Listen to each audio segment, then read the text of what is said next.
ইসলামী নামে যত ব্যাংক আছে ইসলামী নামে, তারা যদি আপনার সাথে লেনদেন করার সময় শরিয়ার রুলস 100% ফলো করে চলেও, যদি চলে, মানে সবাই চলে না এটা আমার চাইতে আপনাদের ভালো জানা আছে, যদি 100% শরিয়ার রুলস গুলো তারা মেনটেন করে চলেও, সেও যখন আবার কেন্দ্রীয় ব্যাংকের সঙ্গে লেনদেন করতে বাধ্য হবে, কারণ ব্যাংকের তো দুইটা দিক, এক হলো গ্রাহকের সাথে ব্যাংকের, আর এক হলো ব্যাংকের সাথে কেন্দ্রীয় ব্যাংকের, বাণিজ্যিক ব্যাংকের সাথে কেন্দ্রীয় ব্যাংকের, ওই কেন্দ্রীয় বাংলাদেশ ব্যাংক বলে আর কি নাকি, ওর সাথে যখন লেনদেন করবে তখন ইসলামী নামের ব্যাংকরেও অন ইসলামী কাজে বাধ্য করেই ছাড়বে।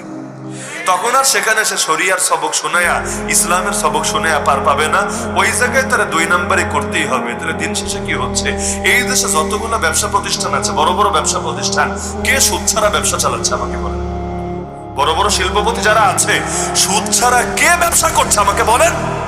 এবং প্রকারান্তরে তা আমরাই ব্যবসায়ীদেরকে অর্থ দিয়ে দিয়ে সাহায্য করছে এবং করতে হবে, কারণ সবই যখন নষ্ট হয়ে গেছে আপনারা তো খায়া বাঁচতে হবে, আপনি খাবেনটা কি, আপনি করবেনটা কি, এমন এক সিস্টেমে জড়ায় গেছে। সুদে জড়ালে দুনিয়া সোজা, সুদে না জড়ালে দুনিয়া কঠিন।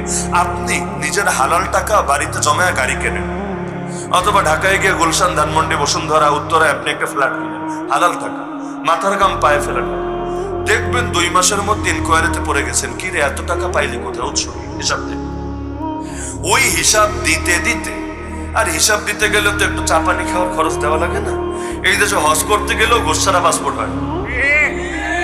মানে যারা একদম ভালো মানুষ, এই মুরব্বীরা যারা ধরেন তাহাজ্জুদ গুজার, নিয়মিত জিকির আজকার করে, কখনো কোনো 2 নম্বরে করে না, নজরে খেয়ানত করে না, এখন হজে যাবে, হজে অনেক কষ্ট করে টাকা জমিয়েছে, 6 লাখ 7 লাখ 8 লাখ টাকা, এখন সবার আগে পাসপোর্ট তো করতে হবে। কয়জন আমাদের বাংলাদেশে, কয়জন 2 নম্বরই ছাড়া পাসপোর্ট করতে পেরেছে আমাকে বলেন?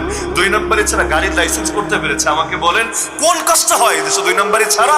মানে নষ্ট হবেন না, নষ্ট হতে বাধ্য করবেন।